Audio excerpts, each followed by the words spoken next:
If you ask me who my favorite character of all time was from any piece of media, without a doubt I would say Vergil from Devil May Cry. I remember playing DMC3 for the first time and just completely falling in love with this guy. And man, I wish I could listen to Bury the Light again for the first time. Since then, he's been my profile for virtually everything. I play as him whenever given the chance, and hell, I even did a Dante and Vergil cosplay with my friend earlier this year. And I know it's not just me. There are countless other stories of fellow DMC autists taking the Vergil pill and just completely obsessing over him. So, what is it that draws us in? Is it the motivation, the fondness for blue trench coats? Child neglect? Well, the answer to all those questions is yes, but there's also something much, much more. So sit back and listen as I talk about the story of the Alpha and the Omega.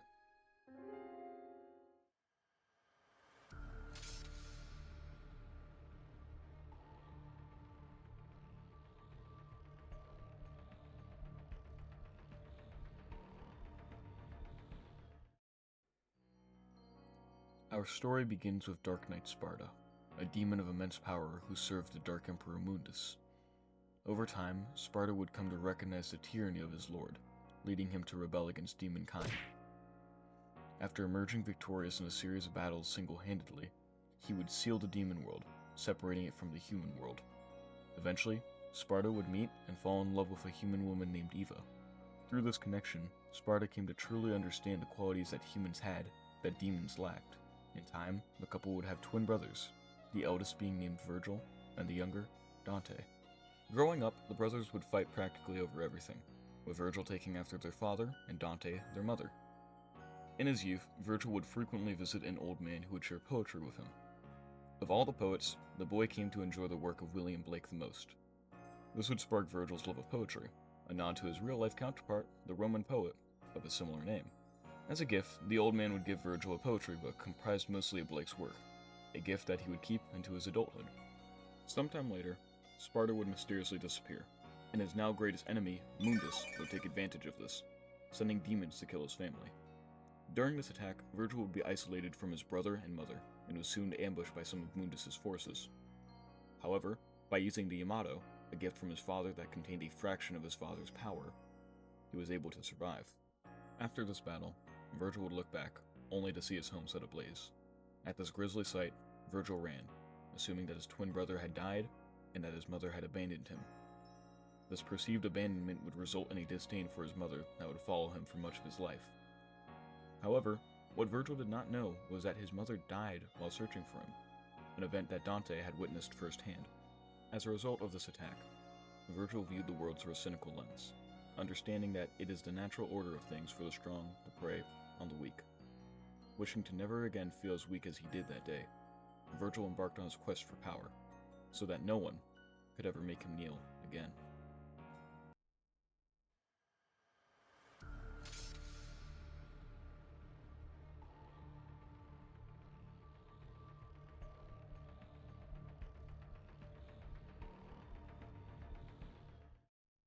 This takes us to Devil May Cry 3, which is my personal favorite characterization of Vergil. His cool, calm, and collected nature is on full display here. Why isn't this working? But there's something more to him as well. He really does have a brotherly connection with Dante in this game. You can tell at this point in the story, Vergil is internally relieved that Dante is safe. I mean, don't get me wrong, they try killing each other every chance they get, but we can see Vergil go along with Dante's jokes, an aspect of him which is almost entirely absent from other depictions of him. You sure know how to throw a party. No food, no drinks, and the only babe just left. My sincerest apology, brother. I was so eager to see you, I couldn't concentrate on preparations for the bash. Why the fuck you lying? It's in this game we could see some of Vergil's most interesting character moments. For those who forgot, I'll give a brief recap of the plot. Vergil, in his quest for power, is trying to awaken the power of his father. To achieve this power, he needs an amulet, of which the two halves were gifted to him and his brother. So, extending a brotherly hand, he invites Dante to the top of the Temenigor Tower, in which Dante's amulet is stolen and his devil trigger is awoken. Now, this video is about Vergil, but it's kinda impossible to not talk about Dante too. They're two sides of the same coin, yin and yang, left and right brain, whatever you want to call it. Where Dante is creative and imaginative, Vergil is logical and analytical. The dichotomy of the two brothers is best seen in their final fight. After quickly teaming up to defeat a mutual enemy, they just as quickly divide themselves and fight each other. Before the fight starts, Dante remarks to Vergil how useless this quest of power is, basically questioning his motivation. And to this, Vergil lashes out and charges at his brother. There's a quote I like by the Greek philosopher Epictetus that says, "Anyone who can make you angry becomes your master." Vergil is a character who follows this maxim to the T, so it's interesting to see him have an outburst like this. I believe that it's because deep down, Vergil knows that Dante is right, that this quest is irrational. Besides Dante, there's no one who rivals his strength, and if he wasn't on the quest in the first place, Dante would have no reason to oppose him. It's like a chicken and the egg situation, just with a lot more teenage angst. Truthfully, Vergil doesn't know what to do with all that power, because deep down he's just a scared kid. His character is built on logic and reason. I mean, his most well-known song is literally about how he feels the need to suppress any and all emotional feelings because he doesn't know how to handle them. And yet, here he is pursuing a goal that has no real logic behind it. For most characters, a contradiction like this would make them seem like a massive hypocrite and be detested by the audience, but Vergil is not most characters. The conflict of interest is what makes him intriguing, and he acts in such a sincere way that he becomes relatable. The last action Vergil takes in this game is to plunge himself into the demon world. From a symbolic point of view, I always saw this as Vergil understanding the sins he has committed and how there's no redemption for him, and so chooses to punish himself by quite literally jumping into hell. But there's a greater testament of Vergil's character on display here, and that is his love for Dante. After the battle, Vergil warns his brother that the demon world is closing, and then brothers perform one final charge on each other. It's important to note that while Dante slashes, Vergil does not. He is valuing fleeing over killing his brother, a decision that at the start of the game would be completely foreign to him. From this slash, Vergil loses both his father's sword and his mother's amulet. Interestingly, Vergil retrieves his mother's amulet and leaves behind his father's sword. This moment shows that deep down, Vergil treasures his mother in the moments they share together. Moments later, Vergil finds himself at the precipice of the demon world and throws himself in. As he does this, Dante reaches out his hand, hoping Vergil would grab it, but instead is slashed.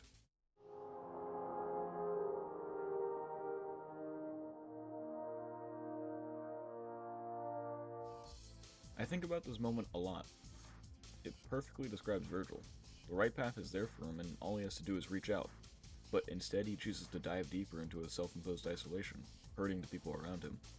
To emphasize the gravity of the moment, the slash on Dante's glove remains. Throughout this game, Dante has been stabbed in a number of places, yet his clothes have miraculously been unaffected.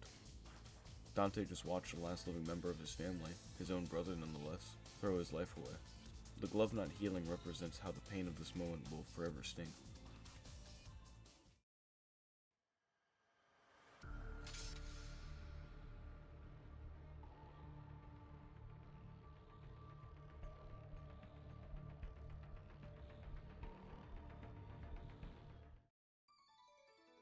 That brings us to the first Devil May Cry. After the fall, Vergil encounters Mundus and immediately attacks.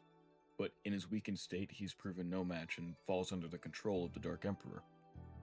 In his servitude, he's given the name Nello Angelo, and is a recurring antagonist in this game. Not to disappoint, but there aren't many moments of Vergil's character to talk about. However, Vergil's service of Mundus, albeit involuntarily, demonstrates a new low for him. Vergil's whole quest for power was born from a desire to never be brought to his knees, and now here he is, doing the bidding of the demon that started this quest in the first place. After being defeated by Dante, yet again, Vergil is presumed dead and leaves behind the amulet from DMC3. In turn, this amulet would prove instrumental for Dante's ability to defeat Mundus later on. As it would turn out, Vergil would survive this encounter, shocker, I know, wandering aimlessly in a weakened state, until he would find the Yamato many years later, and thus, Nero.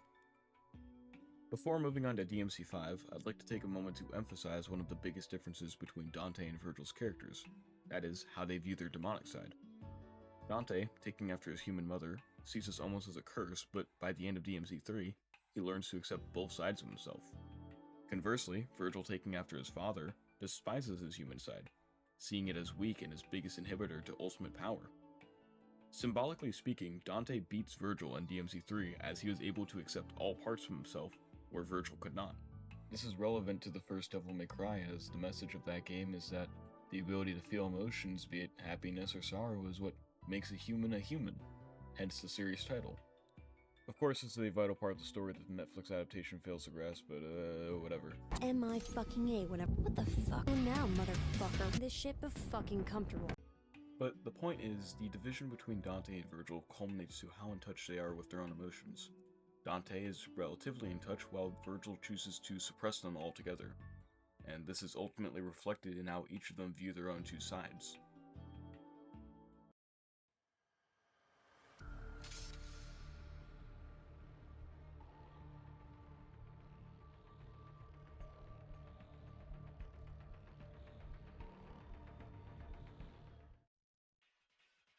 Finally, we arrive at Devil May Cry 5, which is probably the most Vergil-centric Devil May Cry game to date. Maxor puts it the best. Vergil hiring Vergil's brother and Vergil's son to defeat Vergil so Vergil could become Vergil, featuring Vergil. Quick plot recap. After taking the Yamato back from Nero, Vergil separates his human and devil sides, becoming V and Urizen respectively. Because of the threat that Urizen poses, V, Dante, and Nero team up to put a stop to the demon. But what Dante and Nero realize too late is that V and Urizen are divisions of one whole, and that V was using them to reunite with Urizen so that Vergil may become one again. Comparing V and Urizen is like comparing North and South. They're complete opposites. Like, one is some Hot Topic wannabe and the other is a rejected Lovecraftian horror. Probably because he wasn't racist enough. But considering how Vergil views himself, the disparity between the two is obvious. V is incredibly weak, being unable to fight by himself and relies on a cane to move around. This is of course because Vergil views his human side as his single biggest limit. But the elements of humanity that Vergil appreciates are also exemplified in V. His love of poetry is taken directly from Vergil, even frequently reading from the book Vergil was given to as a child, and poetically ends up being the first gift that he gives to his own child. On the other hand, there's Urizen, a demon of extraordinary power whose only desire is to achieve more power. Wait, where have I heard this before? Side note, the person who gives Urizen his name is V, which comes from the mythology of William Blake. Here, Urizen is a godlike entity who embodies reason and law. Quite fittingly, the aspect of humanity that Urizen lacks the most is any form of motivation. For half the game, Urizen doesn't really do much, instead just sitting down and only using the bare minimum of his strength to attack. In contrast, V is always on the move and ready to do the next thing. It doesn't take a genius to realize what the writers are trying to say here. That despite Vergil's disdain of his humanity, he also needs to learn to embrace it if he ever wishes to be all-powerful.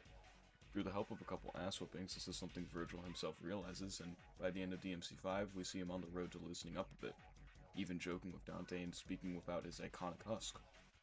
Score for Dante. I'm up one. Where did you learn to count? We're even. But the final and arguably most important aspect of Vergil's character in this game is his relationship with Nero. Up until the last hour of the game, Vergil doesn't even know that he has a son. It takes Dante telling him mid-battle for him to find this out. But even before this, we can see a kinship that the two shared. While he assumed the identity of V, Vergil spent a lot of his time with Nero, forming a genuine bond and coming to understand what it meant to be human. The results of this bond can be seen through a couple points in the game. The first is when Vergil first appears. Right before departing, Vergil, unprompted, turns to Nero and thanks him. This is one of the few times we see Vergil sincerely thank someone in the whole series. I mean, usually when he does it, he's about to offer someone death in return, but, that's neither here or there. So, this display of gratitude speaks volumes to how Vergil sees Nero. When Vergil does learn that in fact he is the father, we can see this is something that holds great value to him. As soon as his fight with Dante has a brief intermission, he initiates conversation by asking about Nero. In realizing his relation to Nero, Vergil, along with us, the audience, is able to see their bond through a new light. Shortly after this, Nero shows up, putting an end to Dante and Vergil's fight. But instead of being disappointed by this, Vergil is immediately interested in his son's strength. This moment intrigued Vergil enough to set aside his battle with Dante, which says a lot. If I beat Nero, then by default, I beat you. Agreed, Dante? Whatever. I don't really care. I'm just gonna sit this one out. Vergil speaks in an almost lighthearted tone in this scene, contrasting his no-nonsense attitude we've seen throughout the rest of the game. In addition, he implies that he is willing to let Dante, the man he has spent his whole adult life trying to kill, live. The pride he felt in seeing Nero was something he had never felt before. It made him realize that he could be like his father by, quite literally, being a father. This is something that is deeply appealing to Vergil, as by the time he fights Nero, he's already cracking dad jokes. It's past your bedtime. We can see Vergil opening up to this future when he extends an olive branch to Nero in the form of the poetry book. We know too that this is a soft spot for Vergil, as seen when Dante brings up the possibility of grandkids. By the way, how'd it feel catching up with your kid? There's no need for us to catch up. Well, with an attitude like that, you're never gonna meet your grandkids. That's enough. I don't want to hear it. This parental pride, combined with him coming to understand the human condition through his time as V, leads Vergil to choosing a new future. A future where he doesn't have to be so uptight. A future where he can rely on his family. A future where he's no longer that scared kid.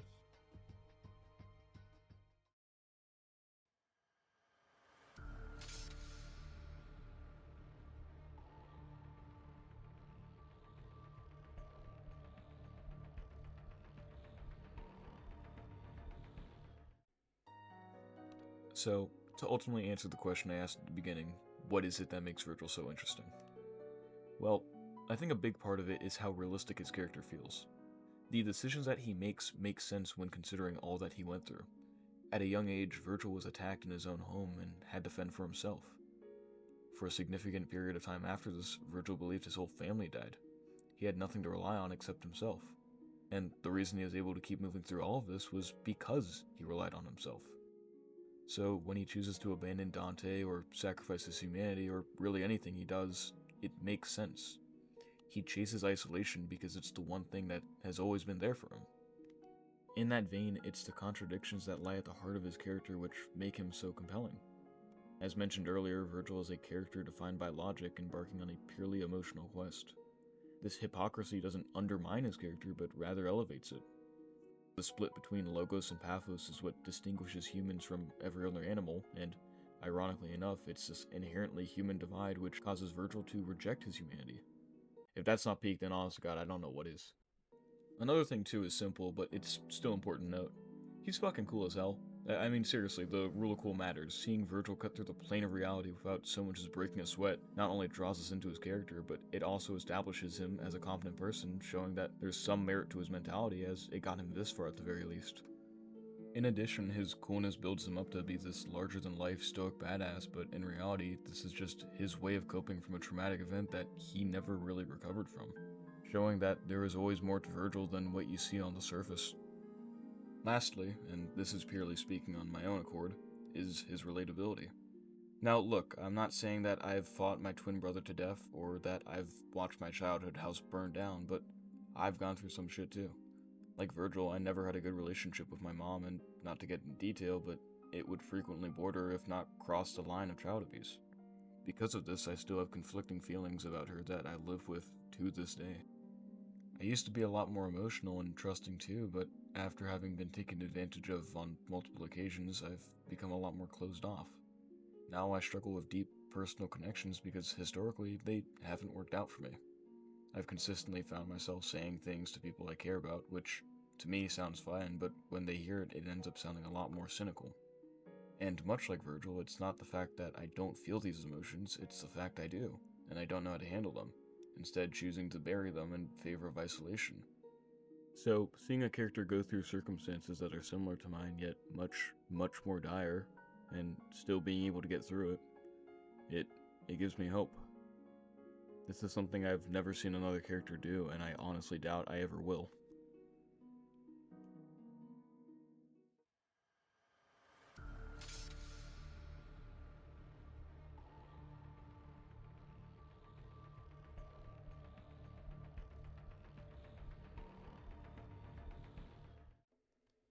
I hope the points I made here are actually understandable and not just part of some autistic rant I went on for the past 20 minutes.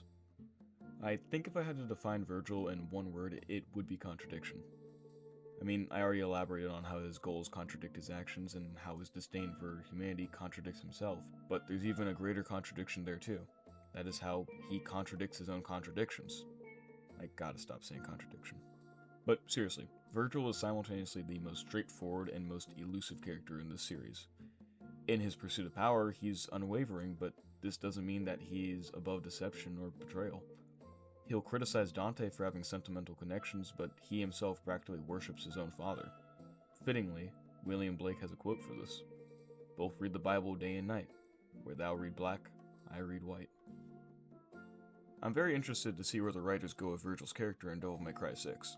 If it exists, of course. I feel like it's pretty safe to say we'll see a moment of family bonding between Nero, Dante, and Vergil, but I hope that they don't make Vergil do a total 180 in terms of his personality. I think he should always remain on the more calm and collected side. In case it wasn't clear, I like Vergil a very normal amount, and honestly I feel as if this video only scratched the surface of what I wanted to say. But nevertheless, I hope you enjoyed it, and remember, to stay motivated.